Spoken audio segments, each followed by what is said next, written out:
Hi hello welcome to our channel. నేను మీ సిరి. ఈరోజు మనం చెప్పుకోబోయే కథ మిస్సెస్ అగస్త్య పార్ట్ 34. కథలోకి వెళ్ళే ముందు వీడియోని లైక్ చేసి హైప్ చేయడం మర్చిపోకండి. వంశీ విన్ని వస్తున్నారు. వంశీని చూడడం ఆలస్యం. నా కోపం నరనరాల్లో పాకింది. వెంటనే ముఖం తిప్పేసుకున్నాను. అంకుల్ లేచిన తర్వాత కాల్ చేయి, నేను ఆఫ్టర్నూన్ వచ్చేస్తాను అని నా చేతి మీద మెల్లిగా తట్టి అక్కడి నుంచి వడివడిగా అడుగులు వేసుకుంటూ వెళ్ళిపోతున్నాడు అగస్త్య.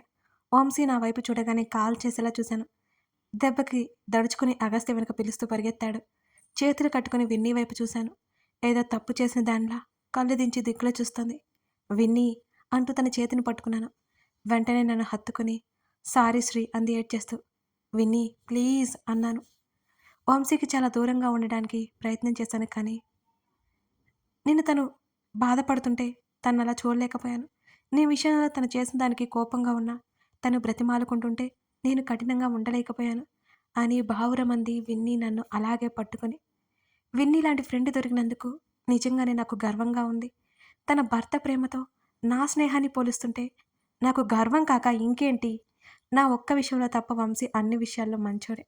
విన్నీని చాలా ప్రేమగా చూసుకునేవాడు. నా పక్క డెస్క్ కదా ఎప్పుడూ వాగుతూనే ఉండేది వంశీ గురించి. విన్నీ విన్నీ తను నీ హస్బెండ్, మీ హస్బెండ్‌కి దూరంగా ఉండు అని చెప్పేంత మూర్ఖురాలిని కాదు నేను. ఇప్పటినుంచి అంతా వదిలేయి విన్నీ. కానీ నా కళ్ళ ముందు మాత్రం మీ ఆయన గారు రావద్దని చెప్పు. వస్తే ఏం చేస్తానో నాకే తెలీదు అన్నాను సీరియస్‌గా చెప్తూ. సరే అన్నట్టు తల ఊపింది విన్నీ. విన్నీ అసలు మా వినీలవేనా ఎంత చలాకీగా, ఎంత మాటగారిగా ఉండేది. నాకైతే అలా ఏమాత్రం అనిపించడం లేదు తెలుసా అన్న తన్నే అనుమానంగా చూస్తూ. చాల్లేవే అని చిన్నగా నవ్వింది విన్నీ. Good girl. సరే గాని ఇదిగో ఈ నవ్వుకేం గాని వంశీ మహాశయుడు పడిపోయాడా అనగానే నా భుజం మీద ఒక్కటేసింది విన్ని. ఇప్పుడు నేను అడగాల్సినవన్నీ నా బుర్ర మీదకి దాడి చేశాడు. నిటారుగా కూర్చున్నాను నేను. విన్ని ఇప్పుడు నేను అడిగే వాటికి సూటిగా సుత్తి లేకుండా చెప్పవే అని నేను అడగగానే అయోమయంగా నా వైపు చూసింది విన్ని.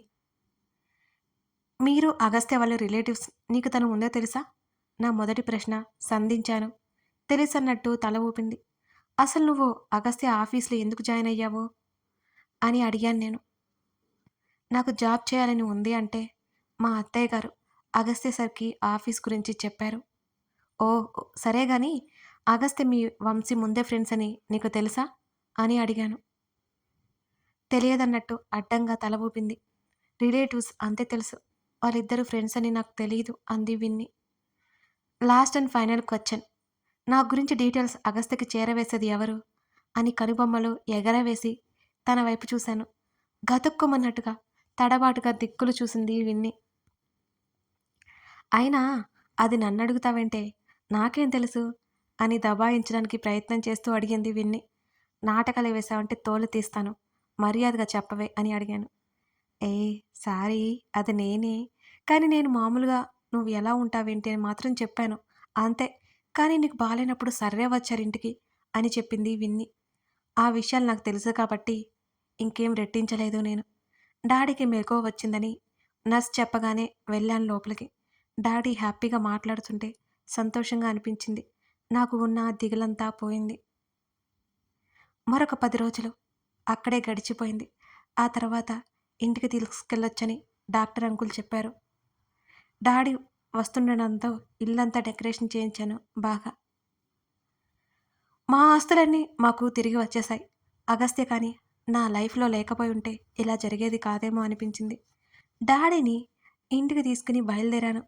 నేను, అగస్త్య, విన్ని. సాయంత్రం సమయంలో మా ఇంటి ముందు చేరుకున్నాను. గుమ్మం నుంచి చూడగానే నా కళ్ళల్లో నీళ్ళు తిరిగాయి నాకు. ఇంట్లో నుంచి బయటికి గెంటేసిన సంఘటనలు కళ్ళ ముందు మెదలగానే దుఃఖం కట్టలు తెంచుకొచ్చింది నాకు. ఏడుపు ఆపుకోలేకపోయాను నేనిక.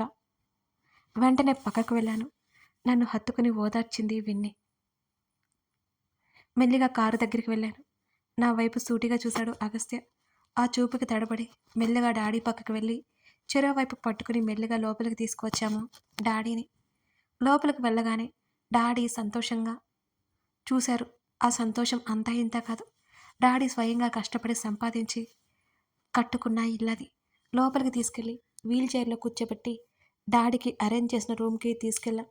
డాడీ ఫుడ్ తినిపించి రెస్ట్ తీసుకో అని చెప్పి నేను బయటకొచ్చేసాను అగస్త్యతో పాటు. నా ఇంట్లో నేను తిరుగుతున్నందుకు చాలా సంతోషంగా అనిపించింది నాకు. వర్కర్స్ అందరూ ఎవరి పని వాళ్ళు చూసుకుంటున్నారు. మునుపటి కల వచ్చేసింది ఈ ఇంటికి. చేతులు కట్టుకుని నన్నే నవ్వుతూ చూస్తున్నాడు అగస్త్య. తన చేతిని పట్టుకొని నా రూమ్ వైపు తీసుకెళ్ళాను. ఇల్లు క్లోజ్ చేసింది కాబట్టి ఎక్కడ వస్తువులు అక్కడే కదలకుండా ఉన్నాయి. వెంటనే తన్ని హత్తుకుని థ్యాంక్ యూ వెరీ మచ్. నా ఆనందం అశ్రువులతో మనస్ఫూర్తిగా చెప్పాను. నా తల నిమిరి నా సంతోషాన్ని కనులారా వీక్షిస్తున్నాడు తను. ఇదే నా రూమ్. నీ రూమ్ కంటే కలర్ఫుల్గా ఉంది కదా. తన నుంచి దూరం జరిగి కళ్ళెగరేశాను నేను నవ్వుతూ. అవునవును, చాలా కలర్ఫుల్గా ఉంది అని సాగదీసి ఒకవైపు పిచ్చి బొమ్మలు, మరోవైపు ఫోటో ఫ్రేమ్లు, సర్దుకోవడం చేతగాని బుక్ ర్యాకు అని తను ఒక్కొక్కటి చెప్తుంటే నేను దండం పెట్టేశాను తనకి. బాబోయ్ ఇక ఆపేసే, అయినా నీ రూమ్ కంటే నా రూమే బాగుంది అని అన్నాను నేను గొప్పగా. ఒప్పుకోవాలిప్పుడు అయితే అని అన్నాడు. హా మరి. సరే ఇక వెళ్తాను. బయట సెక్యూరిటీ కూడా ఉంటుంది. ఏదైనా అవసరమైతే కాల్ చేయి అని అన్నాడు నా చెంప మీద చేయి వేసి అగస్త్య. తను అరచేతికి ముద్దు ఇచ్చి దూరం జరిగాను నేను. తను అక్కడి నుంచి వెళ్ళిపోయాడు. ఏంటో ఈ కొద్ది దూరం నచ్చలేదు మా మధ్య నాకు. ఇంకేం చేయను, మిసెస్ అగస్త్య అయ్యే క్షణాల కోసం ఎదురు చూడ్డం తప్ప నేను. తనని కలిసి 4 రోజులైంది. నేను కూడా ఆఫీస్కి వెళ్ళలేదు. డాడీతోనే ఉంటున్నా. కాల్ చేస్తే బిజీగా ఉన్నాను, తర్వాత చేస్తాను. చేసింది లేదేమీ లేదు. విసుగొచ్చేసింది నాకు. గాఢ నిద్రలో ఉన్న నాకు కాల్ వస్తుంటే విసుగొచ్చేసింది ఇంకా. మెల్లిగా ఫోన్ దుప్పట్లోకి లాక్కుని చెవి దగ్గర పెట్టి హలో అనగానే తను చెప్పిన మాట విని నాకు కోపం ఒక్కసారిగా కట్టలు తెంచుకొచ్చింది. బయట ఉన్నాను రా అంటారా? ఎప్పటికీ వీడి కమాండింగ్ మాత్రం పోదు. వదులుగా ఉన్న జుట్టుకి బ్యాండ్ తగిలించి బయటకొచ్చాను నిద్ర ముఖంతోనే నేను. ఇంటి ముందు కార్కి జారబడి నిలబడి సెక్యూరిటీతో ఏదో మాట్లాడుతున్నాడు అగస్త్య. తన్ని చూడగానే పాకెట్లో హ్యాండ్స్ పెట్టుకొని కోపంగా ముఖం పక్కకు తిప్పేసుకున్నాను నేను.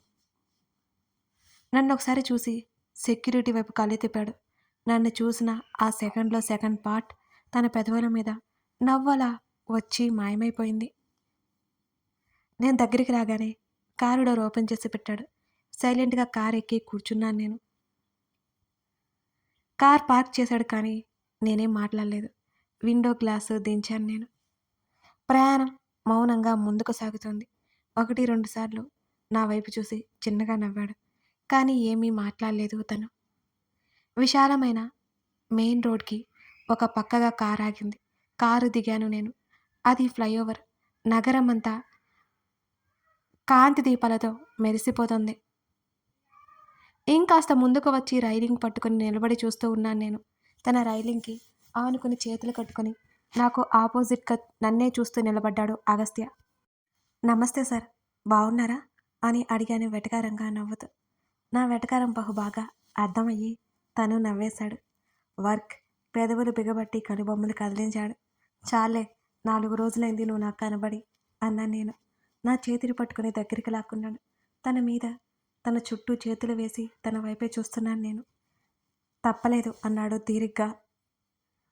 అరే నేను కూడా నిన్ను చాలా మిస్ అయ్యాను.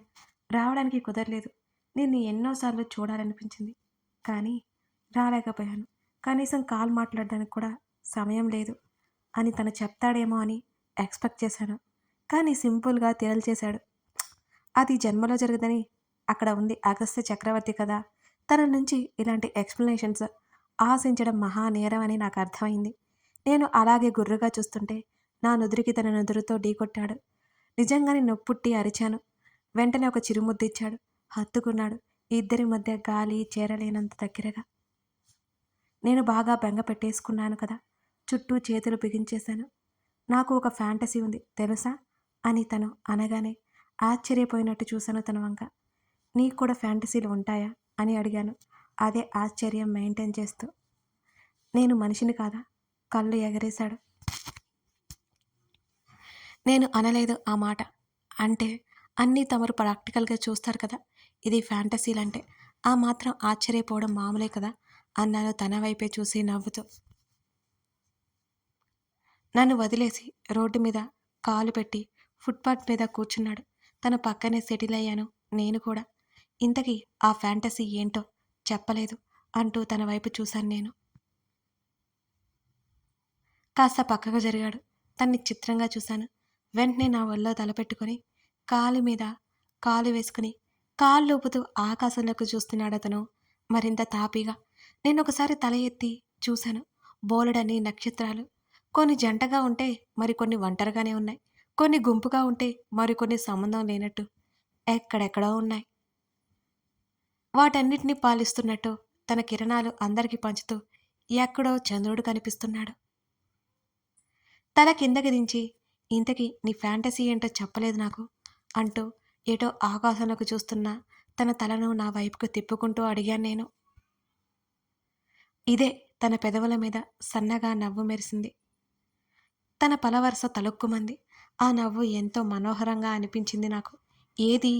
నిజంగానే అర్థం కాక అయోమయంగా తన గడ్డం దగ్గర చెయ్యేసి అడిగాను నేను. నా చేతిని తీసుకొని పెదవులకి ఆనించుకొని, నువ్వు నేను ఇలా ఏకాంతంగా రోడ్డు మీద నీలాకాశం సాక్షిగా ప్రేమించుకోవడం తను చెప్తున్న కొద్దీ ఆశ్చర్యంగా చూస్తున్న నేను చివరికి నవ్వేశాను. అబ్బో! ఈ ప్రవరాఖ్యుడికి కూడా బోల్డు కోరికలున్నాయన్నమాట. కళ్ళు ఎగరేస్తూ అడిగాను తన వైపే చూస్తూ. పెదవి విరిచి కనుబొమ్మలు కదిలించాడు తను. ఇంకా ఏమి ఉన్నాయేంటి? తన జుట్టులో వేలు పెట్టి నిమురుతూ అడిగాను. సమయం వచ్చినప్పుడు నీకే తెలుస్తుంది అని అన్నాడు తను చాకచక్యంగా తప్పించుకుంటూ. అబ్బో అని మూతి తిప్పాను నేను. ఆర్ యూ హ్యాపీ అని అడిగాడు. "మ్మ్, చాలా అన్నాను నేను. నేను లేను అన్నాడు తను. నేను అయోమయంగా చూశాను ఆ మాటకి. ఎందుకలా అన్నాడో అర్థం కాలేదు. ఏమైంది? క్షణంలో గంభీరంగా మారిపోయిన తన ముఖాన్ని చూస్తూ అడిగాను నేను. నా ఒడిలో నుండి లేచి పక్కన కూర్చున్నాడు. తనకి దగ్గరగా జరిగి తన చేతిని నా చేతుల్లోకి తీసుకున్నాను. ఎందుకో నిన్ను అన్న మాటలో ఇక్కడి నుంచి పోవడం లేదు అంటూ తన కంఠం మీద వేలు పెట్టి చూపించి ఆ చేతిని తన హృదయం వైపుకి తిప్పుకున్నాడు అగస్త్య. వదిలే తన చేతిని గట్టిగా పట్టుకుని తన భుజం దగ్గర ముఖం దాచుకున్నాను నేను. అవి ఏమాత్రం గుర్తు చేసుకోవాలని నాకు కూడా లేదు. ఇప్పుడు తను ఎందుకు తలుచుకుంటున్నాడో అర్థం కాలేదు నాకైతే. వంశీ కనిపించడం వల్ల అన్నీ గుర్తుకొచ్చాయేమో అనిపించింది. నా తల మీద తన చేయి చేరింది.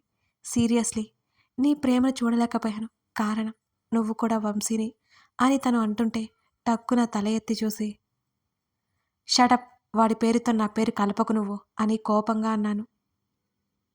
ఆ మాటకి చిన్నగా నవ్వి, అది నాకేమాత్రం ఇష్టం లేదు అంటూ తన చేతి మీద ఉన్న నా చేతి మీద చిన్నగా తట్టాడు. అనుకోకుండా వైజాగ్లో చూశాను నిన్ను అన్నాడు సన్నటి చిరునవ్వుతో. తెలుసు మెల్లిగా అన్నాను. ఆ తర్వాత బీచ్లో చూశాను. అక్కడే అని చెప్పాడు. కానీ నేను నిన్నెప్పుడూ చూడలేదక్కడ అన్నాను కళ్ళెత్తి తన్నే చూస్తూ. అందరూ సముద్రంలో ఆడుతుంటే ఒంటరిగా తీరంలో అక్కడ తీరం మీద కూర్చొని ఇసుకలో ఏదో గీస్తూ కనిపించావు. నిన్నే చూస్తూ దూరంగా కూర్చున్నాను అని తను చెప్తుంటే చిత్రంగా అనిపించింది నాకు. తన మాటల్ని అడ్డుకోవాలని అనిపించలేదు ఆ క్షణం. అయ్యగారు మాట్లాడేదే తక్కువ. ఇలా లోపల ఉన్నవన్నీ మెల్లిమెల్లిగా బయటపడుతుంటే తను ఫ్రీ అవుతాడని నేనేం మాట్లాడలేదు. నాకు ఎప్పుడూ అనిపిస్తుంది తను ఏదో బాధని అనుభవిస్తున్నాడని. అడిగితే చెప్పే రకమా? ఒకవేళ ఇదే అయితే తను ఎప్పటికైనా రిలాక్స్ అవుతాడు. మౌనంగా చూస్తున్నాను నేను తనని. నీ దగ్గరికి వంశీ వచ్చి వెళ్ళగానే నా బ్రుకుటి ముడిపడింది. వాడు నీతో ఏదో మాట్లాడగానే చిరాకు వచ్చింది అని అన్నాడు తను. నేనైతే ఏం మాట్లాడలేదు, పోట్లాడాను అన్నాను ముఖమంతా సీరియస్గా పెట్టుకొని మరి.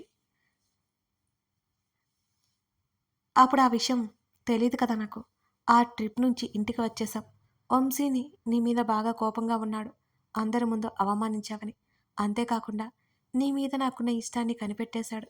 నువ్వంటే వాడికి నచ్చలేదు కదా. అందుకే నేను నిన్ను చేరిపోకుండా ఆపేశాడు అంటూ నా వైపు చూశాడు అగస్త్య. అదంతా నాకు తెలిసిన తన మాటల్లో మళ్ళీ మళ్ళీ వినాలనిపించింది నాకు. ముఖ్యంగా తన భావాలు ఏంటో తెలుసుకోవాలనిపించింది ఆ క్షణం. అందుకే తను మాట్లాడుతుంటే నేనేం మాట్లాడకుండా ఊరుకున్నాను. అసలు నిజంగా అతను ఎవరో కూడా నాకు తెలీదు. ఆ రోజు గొడవ పడ్డాను. తర్వాత కదిలించాడు, అయిపోయింది అక్కడితో. అతను మా కాలేజీ అని, మా సూపర్ సీనియర్ అని అస్సలు తెలీదు నాకు. ఒకవేళ తెలిసినా నాకసలు గుర్తులేదు అన్నాను తన చేతి నుండి నా చేతిని నేను విడిపించుకుంటూ. నా వేళ్ళ మధ్య తన చేతి వేలు దూర్చి, నా చేతిని బలంగా పట్టేసుకున్నాడు అగస్త్య. కథ కొనసాగుతోంది. మీకు అగస్త్య, వంశీ, శ్రీధ విషయంలో క్లారిటీ వచ్చిందని అనుకుంటున్నాను. ఈ కథ ఎలా అనిపించింది? కథ నచ్చితే లైక్ చేసి కామెంట్ చేయడం మర్చిపోకండి. ఇది చాలా పెద్ద కథ. మీకు ముందు ముందు ఇంకా ఇంకా నచ్చుతుంది. Thank you for watching this video.